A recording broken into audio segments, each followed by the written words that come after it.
ein weiteres Gedicht von Zinaida Lipsius, 1895 geschrieben, handelt von einer unglücklichen Liebe. Serenade.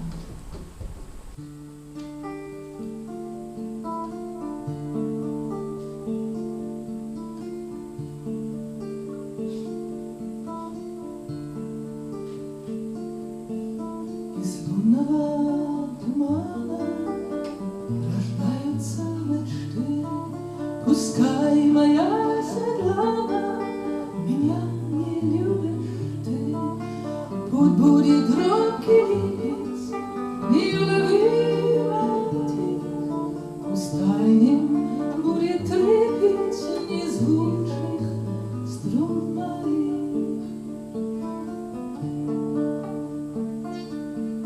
Награды не желая, душа моя горит.